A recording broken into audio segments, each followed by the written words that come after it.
So as Jarvis said, my name is Kerri. I'm sometimes called the Coffee and Conversation Counselor because I am rarely seen without a cup of coffee, and that's okay. That's my it's my coping mechanism. Let's be honest about that. I have a private practice here in Riverview, and I also practice at my family farm with equine-assisted psychotherapy. So I get to do all kinds of really fun things in both my personal and professional lives. So that's a great thing to be able to do.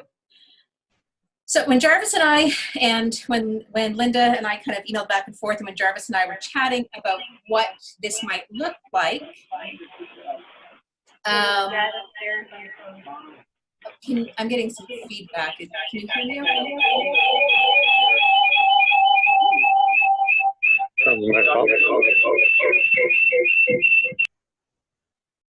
There we go. We were kind of talking about what is it that we want to talk about, and there are so many various things that we can speak about when it comes to kind of our mental health and anxiety in particular, and very specifically around COVID-19. And realistically, a new normal has arrived for us, right? We have learned to embrace something that is completely foreign to us, and I'm going to use the word that has been overused and has almost become trite, unprecedented. And as we isolate as both families and individuals, we really need to activate the resilience of our communities virtually in order to gather information, plan interventions, strategize, and connect. What that can cause for us, though, sometimes is a heightened sense of anxiety. And I want to start by telling you, anxiety is normal. It is an absolutely normal human experience. Everyone experiences it. We all do. And again, normal, whatever normal means, right? But everyone experiences anxiety. And it's an emotion that can serve us quite well as part of our emotional alarm system, as you will. It motivates us. It prepares us for important events. If you're a runner, you feel that activation at the beginning of a race, and that anxiety, that anticipation. Anxiety can help us make thoughtful decisions. It can help us solve problems, prepares us for challenges, and that can be really great. On the other hand, we can have anxiety that is really unhelpful. Anxiety disorders, anxiety that's interfering with our internal alarm systems and the benefits of that alarm system. And it becomes persistent and pervasive and very, very unhelpful. So while anxiety is normal, if it is interfering with our daily lives and becoming an overwhelming part of our daily life, then it is indeed problematic. I want to encourage you in that to be kind to yourselves, to really take a moment and be kind and be gentle.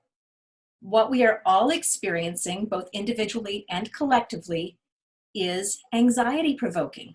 It is stressful. It's a stressful time for everyone, and it's okay if you're more anxious than usual. We are all doing the best that we can in a time when simply turning on the television or opening up your Facebook or your Instagram can feel completely and utterly overwhelming. So, anxiety is normal. We all get it. It all happens. It's okay. It is ultimately not dangerous, right? We have to remember that anxiety is temporary. It will eventually decrease. The sensations that we feel, the rapid heart rate, the shallow breathing, the sweaty, the clenched jaw, whatever your physical sensations are, they will ultimately fade away. They are there to help us be alerted. They're part of our body's natural response mechanism. And our bodies are perfectly designed, and they know enough to know when to amp up and when to calm down. Sometimes it gets overwhelming. Anxiety is one of those things that can be adaptive, right? It can prepare us for real danger, but unhealthy anxiety tells us that something is dangerous when it isn't. So that triggers that fight, flight, or freeze response, right? We've all heard about that, the 3 Fs, which is like, so much stuff happening, right? We get into that place where we can hardly breathe, where we may feel panicky. This system, this fight, flight, or freeze system, is absolutely critical to our survival. It's one of those things that tells us if there's a threat, or an alarm or something that is dangerous. But what happens when there's no real danger, or when we have perceived that the danger is bigger than it actually is? Then we sit in that heightened state for long periods of time. We have cortisol that is amped completely up. Our stress hormone is really, really, really activated, and we're at a higher risk of heart disease and stroke. We don't want those things. Those are horrible, right? So we need to find ways to deactivate that, our sympathetic nervous system. So one of the best things we can do is to breathe. And I know you're all looking at your computer screens going, yeah, I know how to breathe. I've been doing it for 20 years, 30 years, 50 years, 70 years. I kind of do it every day, right? But when we stimulate something called the vagus nerve in our bodies, we actually stimulate the parasympathetic response, which calms that 3F response. So by simply inhaling for 4, holding for 7, and exhaling for 8, we start to stimulate the parasympathetic response, and we start to de-escalate.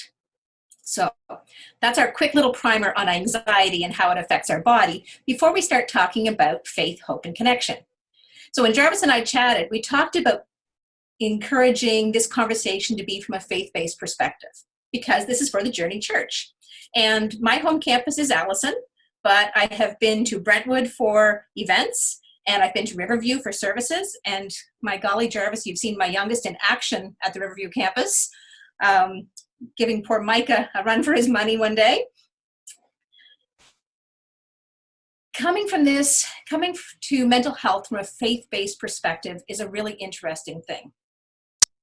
If we start with faith, by definition, faith is confidence. Faith is trust in something or someone that is not based on proof. It's belief in something unseen, right? We can maybe agree to that. What we have a hard time with sometimes as believers is thinking that we should be immune to anxiety disorders, that we should be immune to mental health concerns. And one of the most common shaming beliefs held by many is that somehow we just don't have enough faith if we're not well. Somehow we can just pray it away. Those can feel like very condemning assumptions, and they tend to neglect and acknowledge our emotional pain. Having anxiety is not a reflection of a lack of faith. Let me say it really loud for the people in the back. Having anxiety is not a reflection of a lack of faith. Anxiety can be really hard to own up to. It can feel like somehow we're weak, somehow we are less than, in an area where others appear to be really strong. And our temptation can be to keep pushing it away and pretending that it's not there. We might be able to intellectually acknowledge the biblical foundation of our belief. Then we're called in Scripture to prayer, to scriptural practices, to strengthen our faith. But in those moments of deep anxiety, it can be really hard to remember to hang on to that. When we think about faith in this context, we can have well-meaning, believing friends quote scriptures.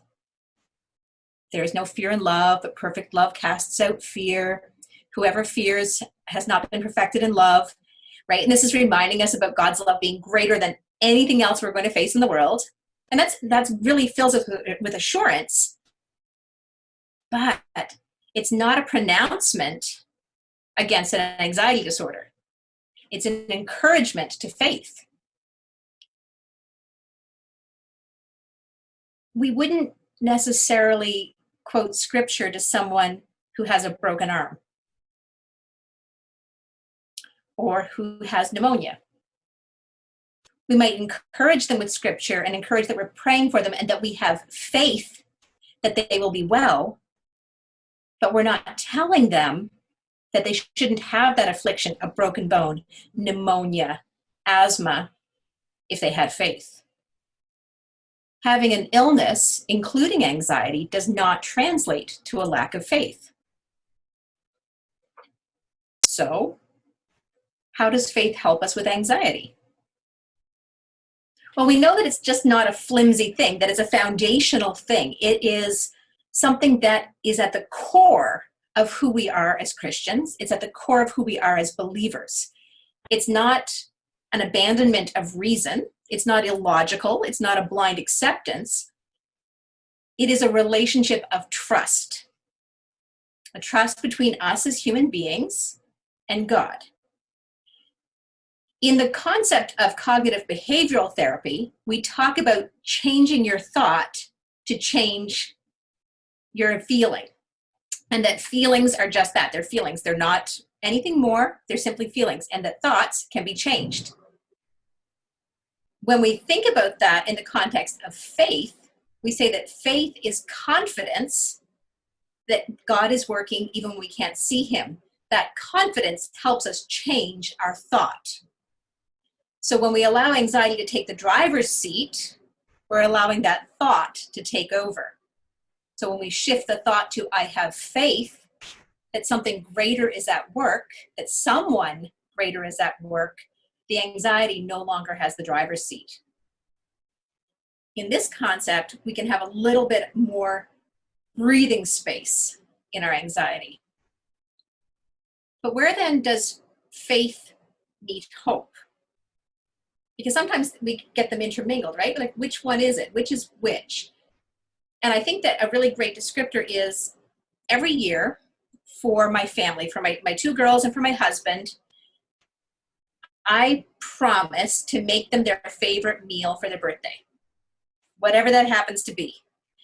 Now, during a global pandemic, we just had my oldest daughter's 11th birthday, and her request was baked ham, pierogies, black olives, and dill pickles. So, as a family, we had baked ham, pierogies, black olives, and dill pickles. They all have different palates, to be fair. My husband would be very happy with burgers and fries. Our youngest, nuggets and mashed potatoes. They all have different palates, but my promise remains the same. My promise to them is that there will be a meal on their birthday of their favorite thing. They believe that. They believe that their favorite meal will be at the dinner table on their birthday. That's faith. Hope is that it's going to be tasty. Hope is that there's going to be enough of it. Hope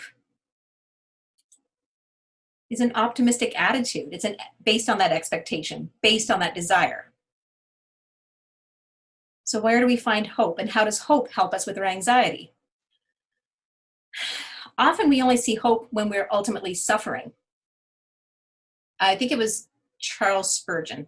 I'm going to misquote him, and I'm going to say it's the wrong person, but I think it was Charles Spurgeon, who said that hope itself is like a star, and it's only seen not in sunshine, but in darkness. And I know that I've absolutely mangled that quotation. I know that, but you get the point. So when we're in a season of loneliness, of despair, of anxiety, God tells us that no darkness is too big for him. And so hope is that star that we only see in the darkness. And at times it can seem insignificant, right? It may seem like I can keep looking up at the sky and it seems so far away, but we know that our hope is secure. We know that. Hope from a psychological perspective is a trait that actually predicts resilience, and it predicts recovery from anxiety disorders. And there was a really great study, and I'm sure Rachel could correct me on this, but I think it was 2018 by a Dr. Gallagher, who talked about hope as being a predictive measure of recovery from anxiety. And they actually kind of tracked it as a measure of resiliency and of recovery.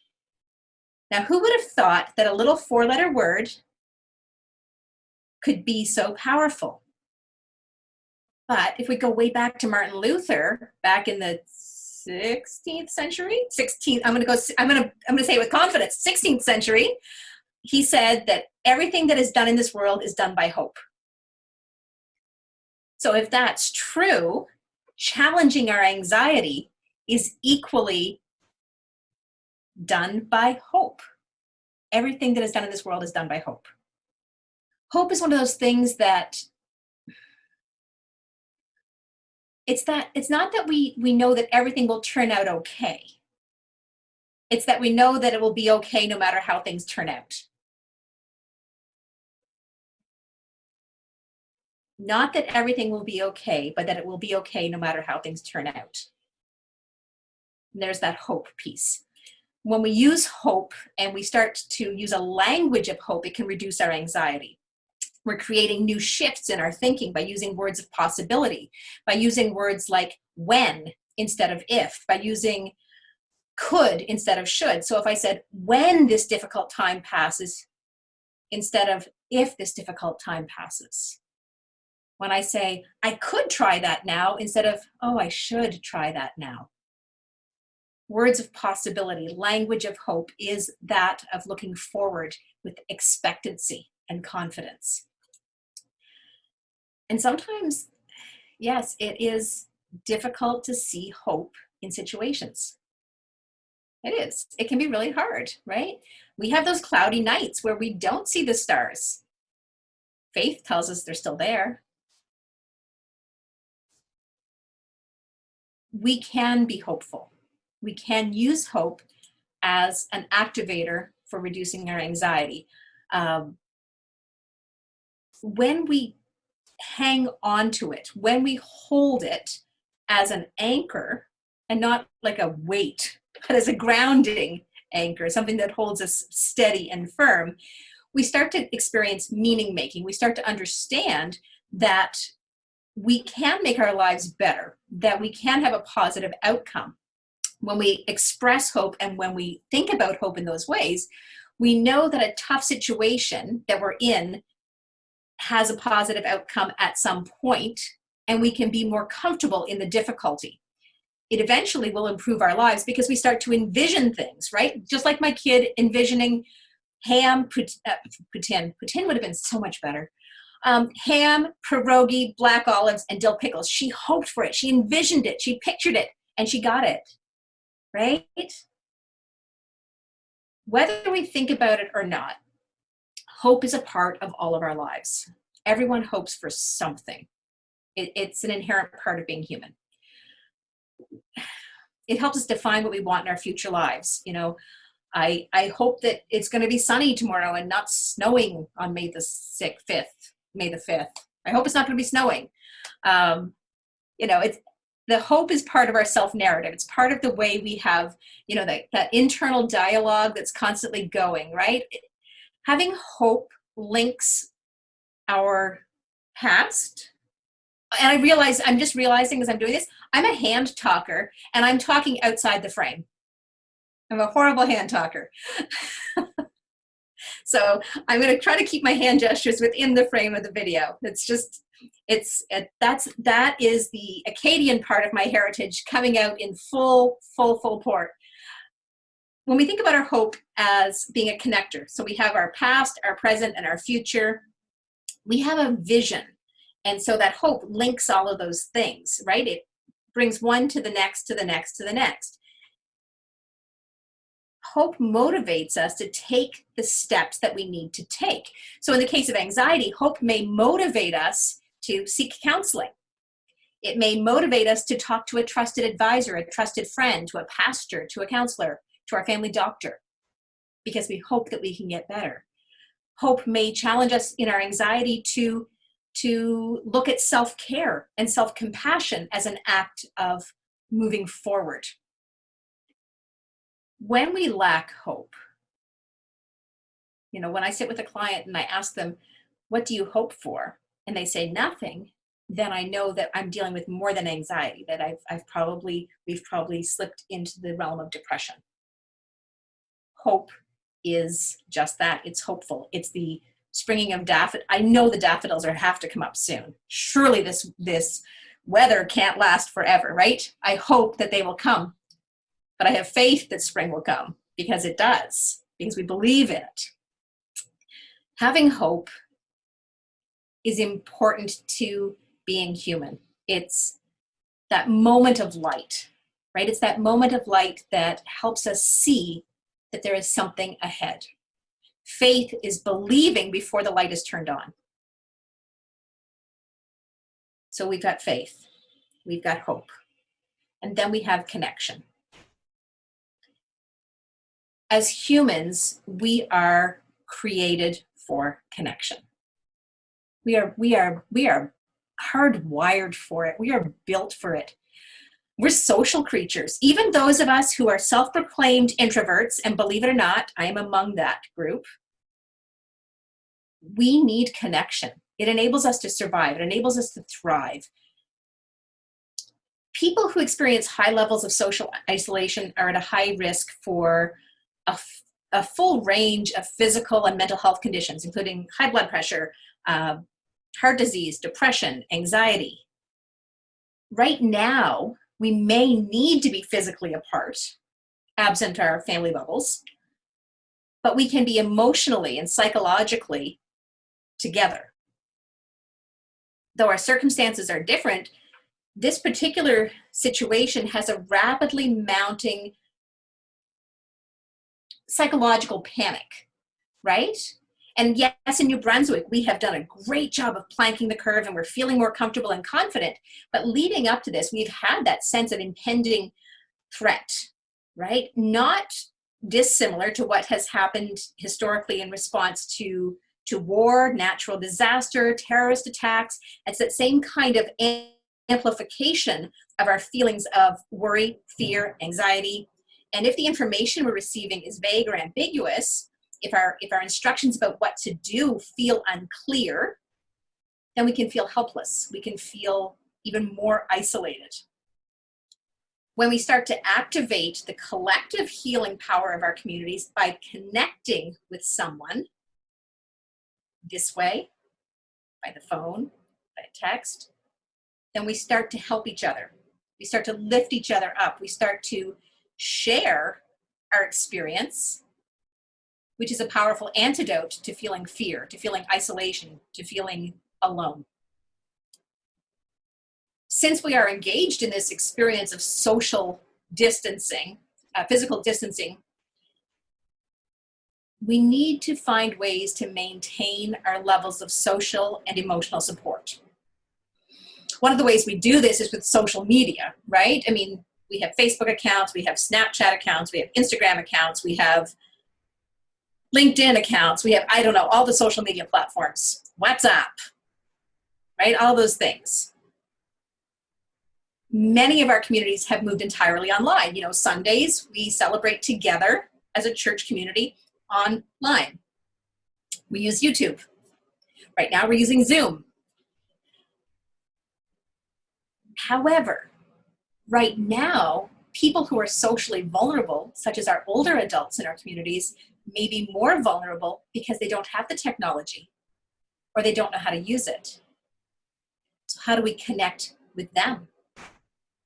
How do we find ways to ensure that the face-to-face interactions, which we can't replace that value, are still happening in a way that allows those particularly vulnerable populations to feel that their needs are being met?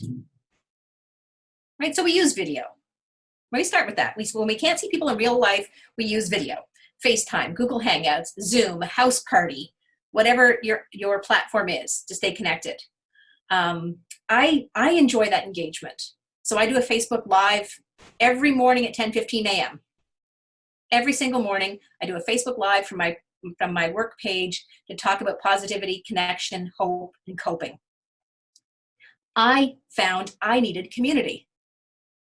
I needed hope. I needed to have a place where practical, hopeful conversations could take place. And if I need that, I know that others do as well. There are lots of different ways to do that. So using the video. We can use audio. You know, send voice memos to our friends. I don't know how to do it, but I'm sure someone does. I'm sure I probably could ask my 5th grader. She can tell me, right? We can send voice memos. We can use text. We can set up group text chains, right? Family text chains. chats. However, we need to remember, again, those populations who don't have access to these things. And I'm going to get on my social justice bandwagon for a minute and say that access to internet is a social justice issue. There we go. There's my bandwagon for a moment. Connection is about our community. We can stay active in our community even when we stay at home. And I know that the Journey Church has done a really great job of embracing community and really reaching out and doing things like this to build community. But how do we remain a part of other parts of our community when we're being physically distanced or being socially isolated? Check to see if there's remote options. You know, maybe a nonprofit which relies on its volunteers needs someone to do phone calls, right? There is a tremendous amount of research that says that volunteering helps us feel good. When we feel good, we start to feel less what? Anxious. Staying connected helps with that. There are all kinds of other things we can do. I heard of a group of friends who do a digital Sunday dinner. They plan the same meal in each house. They set their tables and they serve the same meal in all the houses, and they connect via Zoom. So they're all sharing the same roast beef or ham, pierogi, dill pickles, and black olives. It's important to culturally connect in ways that are not defined by sharing updates about COVID-19. Right? There's more to it than that. We also can always reach out in an old-fashioned way by sending someone a letter, a note. Stick a Post-it on your neighbor's car to say, hey, was thinking about you. Reach out to that older person who maybe doesn't have access to the technology and maybe walk them through it. You know, I don't mean literally physically walk them through it, but on the phone, because, you know, we're practicing physical distancing and we're following the recommendations of our Chief Medical Officer of Health. But remember that. We also can't forget the younger people. And I mean the littles and the teens, right? I've been talking about an adult population right now, but our littles and our teens are feeling their own sense of anxiety, and they are feeling in many ways very disconnected. They're missing their friends. They're missing their classrooms. They're missing their daycares. They're missing their social interactions. So the community for them and the connection for them is especially important. And right now, much of that will be happening via screen time. And we talk as parents about no more screen time, no more screen time. Right now, this may be the way that they feel connected. This may be the only way they get that. So maybe they're doing a FaceTime play date to do Minecraft with a friend. Maybe your teen is doing a multiple Zoom call and they're all on mute, but they're doing their homework together so that they can feel like they're sitting in the library writing their papers together. It's important that we recognize that everyone in our family, everyone in our circle will feel connected in different ways, and that we encourage that connection. We're just about out of time, so I'm just going to add a couple little things. When we think about connection, frequency is more important than duration. And what do I mean by that? When my husband and I first started dating, we lived almost 2 hours apart from each other. And I found it was the quick texts, the 2-minute phone calls, the short emails that made me feel connected. Yeah, those 3-hour phone calls were great, but you know what? Honestly, I probably had too much coffee, so it was getting to be a bit long. The frequency of the interactions, not the durations, made the difference for me. The quick check-in. And that's equally true for the kinds of interactions we're having today. My mom lives 3 hours away. I don't have 4-hour phone calls with her, but I do a quick Facebook message, a quick text, a quick video of the kids. With moments of connection, it's more helpful to have quick, frequent check-ins than less frequent, longer check-ins.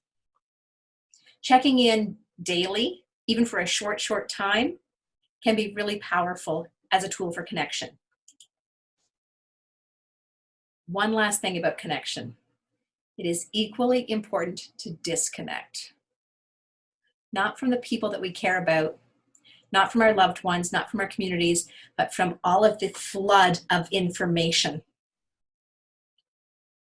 Social media is a great tool for maintaining connection, but it's equally dangerous to create more anxiety. It can cause more anxiety by absolutely flooding us with information, misinformation. So manage our exposure by disconnecting from all of that stuff once in a while. Release the need to know everything, because we can't. It's important to remember that what's happening outside in the big world is beyond our control. All we can do is do our part, be there for each other, and know that, as it says in Hebrews, faith is confidence in what we hope for and assurance about what we do not see. So we have faith, we have hope, and we have confidence. I have faith that the stars are there even on the cloudy night. I have hope because I can see them. And I have connection with every other human on the planet that sees the exact same stars that I do. So let's have some questions. Thank you so much, Kerri, for leading us in that. I sent you 3 questions. Okay. If anyone has any more, please send them along. Did you receive those 3 questions? I'm just looking at that. Oh, the head knowledge to heart knowledge. Oh, that's a challenge, right? It's really hard to feel that. And the greatest distance in the world so often is the distance between here and here, right? That's the longest 18 inches or 2 feet in the entire world. How do we transfer that head knowledge to the heart knowledge? Sometimes it really is faith it till you make it. Did you catch what I did there? Faith it till you make it. How do we do that? There is that element of restructuring our thoughts, right? So the principles of cognitive behavioral therapy, change your thoughts, change your experience, is a lot easier said than done, but challenging our thoughts, right? So sometimes it's a matter of saying, is this a fact or is it a feeling? I can tell you that the Montreal Canadiens are the most fabulous team in the NHL all day long, right? But it's just a thought. It's just a feeling I have. But if I tell you they've won more Stanley Cups than any other team in the NHL, that's a fact. So I need to challenge sometimes whether I'm having a fact that's popped into my head or if I'm having a feeling or an opinion or a thought. So that's part of that challenge. I have to put my glasses on to read these, but they're progressive, so I get seasick when I look from direction to direction. It is hard when you're in the trenches to feel the truth. It really is. That's where that's where the connection piece comes into play. When you're connected with others who are experiencing similar things, having conversation, sharing in our experience is really powerful. I lived severe postpartum anxiety after the birth of our second child. And part of what helped me get from head thoughts of intellectually knowing that my anxious thoughts weren't real to heart experience of believing it and having faith that I would be better was connecting with people who had similar experience, connecting with a good therapist, I went to a mom's group where I was being supported by other people. So community is a big part of that, so that connection piece. How do you communicate with people who think that COVID-19 is a conspiracy from the government? Well, that's a really good question. I validate people's experience, right? People believe what they believe in that regard. As a professional, if someone comes into my office, well, they don't come into my office because we're doing this right now. If someone comes into my virtual office and has that as a statement, I may ask them, that's really interesting. What encourages you to believe that? That must be really scary for you to think that the government is doing that. I don't want to invalidate anyone's experience. I don't want to invalidate anyone's feeling. That's not my place to do that. Having a healthy debate is another story, but it's something outside of the scope of the counseling room. So having that debate over a cup of coffee with a friend is great. Having that in the counseling space, not so great. Validating people's experience is really important. Yes, To the third question, is counseling more intense during COVID-19? Yes and no. Is it more intense? One of the challenges for me as a therapist is that I really love looking, let me rephrase that.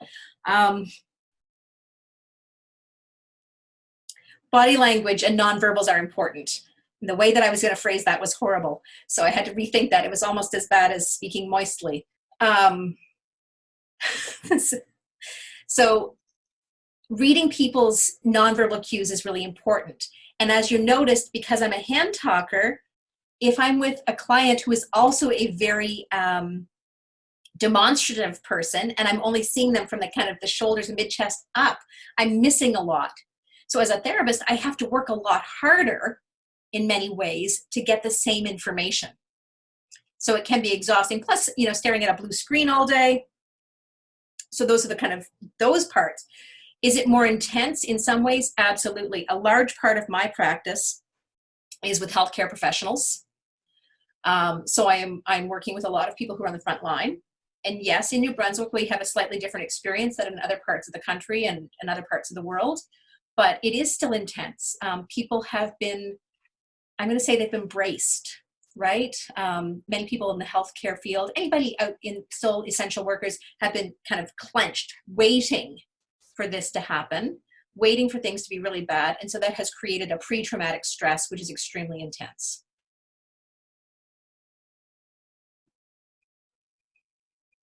Oh, yes, Rennie, breathing. Yeah, absolutely. Right? Yeah, the breathing is really important.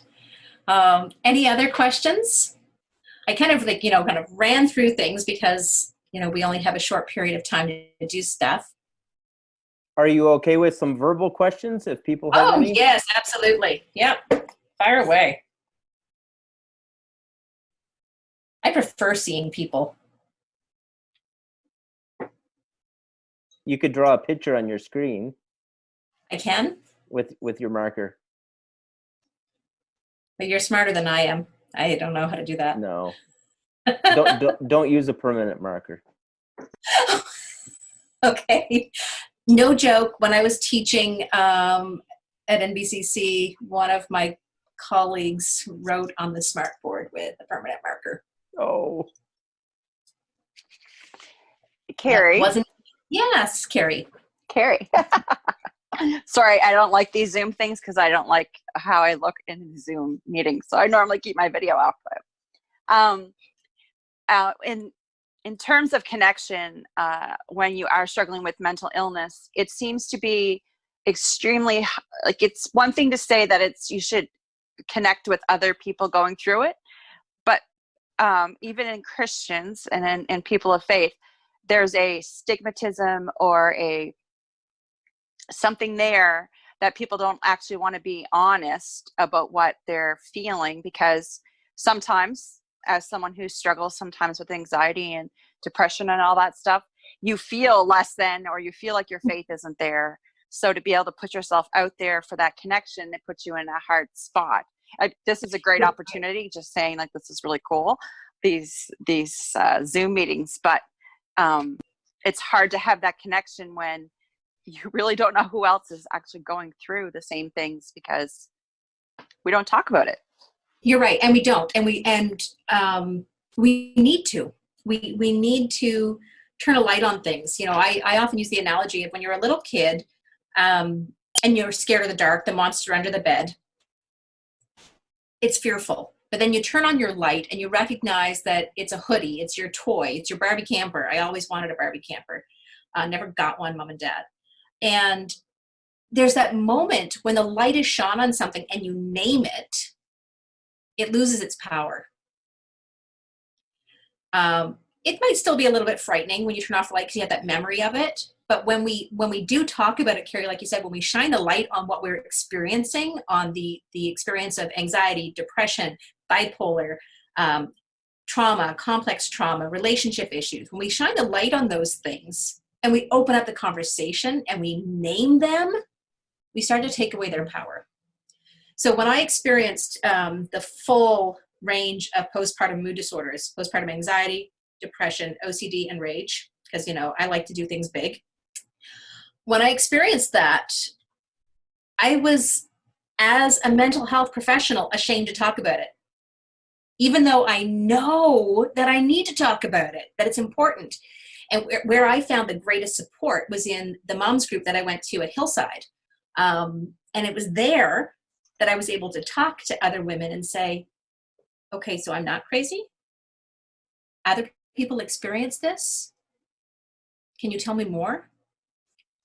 The other thing that has been beneficial in many ways that I see is in group support programs, right? Whether it's through anxiety and depression, through grief, through, relationship issues, group programs can be a way to support that. But in terms of Kerri, like you said, the connection of asking someone, hey, I've got anxiety, how about you? That's a really weird conversation starter. You're right. But we need to have those conversations. We need to say, hey, do you know what? I've had anxiety, and I have faith, and I have hope, and I really need some connection. And it's a difficult thing. It requires a very large dose of courage, and it requires a whole lot of systemic change. I don't know if that answers your question at all. Thank you, Kerri. How about one more question, and then we'll wrap things up. If you'd like to write it down or just share verbally. I don't have a question. I just wanted to affirm Kerri's question and her observation, Kerri Hicks, that is, on what you just shared, in the sense of sometimes in our church family, not just sometimes, most of the time, that feeling of having to wear masks and having to present yourself in a certain way in the church family when you're connecting with one another, and learning to get past that and trying to create an environment so people do have that permission to move past that is so important. And I really appreciate, Kerri, just you sharing that concern and that how hard that can be, wanting to connect with other people where you're at and trying to find out, a way to do that so you're not kind of putting yourself out there so much that you're feeling uncomfortable. But it's that whole, how do we get to know each other's stories so we can walk in each other's stories and kind of get to know and love and accept? Because the reality is, there's so many more people like us and struggles with things like us than we realize sometimes. And so I just really appreciate, Kerri, your question and observation. That's all I had to say.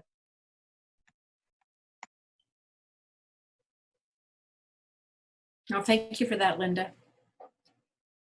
I think that's a really good point too, that, it is hard. It's a hard conversation, and it's a brave conversation to have. And that maybe as we're talking in the context of the church, in the church community, it's a conversation that needs to happen from all areas. That it's a, hey, this is how I'm struggling. How can I support you? How are you struggling, and how you can support me? And you're right, Linda, being okay to say, I'm feeling a little awkward about this. This is something I have and I experience and I struggle with, and I need support. And that's a really hard thing to do, to have the confidence and the courage to ask for help, to put yourself out there. The bear and rabbit cartoons. I don't think I do know them. I'll have to check those out, Rennie. I sent you the name of the author. They're just lovely. And it's all about anxiety. And it's so sweet and lovely. You can follow them on Facebook, and she has a book that she would like to publish. And anyway, it's very, very precious. Oh, I love new resources. I'm always excited to find a new resource. Kerri, how can people know more about you and the work that you do as we close things up here? Oh, I'm an open book. I don't hide anything. I mean, do you have a web page that people can go to? I do. Facebook I page? do. Absolutely. Yeah. So I'm on all the social media. Not all the time, but I am on the social media. So Coverdale Counseling, counseling with 2 L's because we do live in Canada, of course, and we spell properly. So coverdalecounseling.ca, and you can look me up on Facebook and Instagram, LinkedIn, and Twitter. All is Coverdale Counseling. All of the places. Well, we're all broken, and you can help us all. Do you know, Jarvis, one of the most beautiful things about being broken is the Japanese art of kintsugi, which is the repairing of broken pottery and porcelain with fine gold. And the notion being that the broken pottery, once mended with gold, is more beautiful than the original. And a broken pot, the light shines through much more beautifully. Right? So Yeah. we are beautiful and stronger in our brokenness. Absolutely. And we get to help each other in community. The strong get to help the weak, and the weak help the strong.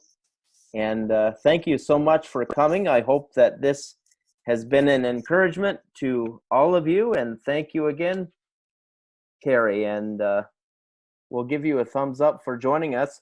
And I see a thank you at the bottom. And we're going to have another 2 weeks of this. Rachel Hennessy will be here next Tuesday, and then Brett Ullman will be here. Brett just messaged me and said he had to leave, but he wants a recording of this, so he's interested in listening to you, Kerri, what you have to say on this. So, any closing thoughts that you'd like to share? You know, the biggest thing I would encourage you to really embrace the notion that anxiety is normal. We all experience it. It's when it interferes with our daily life that we need to do something about it. And that the concept that faith and hope and connection really are foundational to getting better. And that doesn't mean just some sort of abstract concept. It means actually, you know, faith without action. What is it? Right? So sometimes our faith is in engaging with mental health professionals, with our doctors, with our support communities. Hope is knowing, right? And I would just encourage you, if you are struggling, reach out. Reach out to, you know, one of the congregational pastors, to someone in the church, someone in your church family, someone you trust. Reach out. There is no shame in hurting. None. We've all hurt at one time or another. And we're all in this together. Every single one of us. So thank you so much for listening to my ramblings today.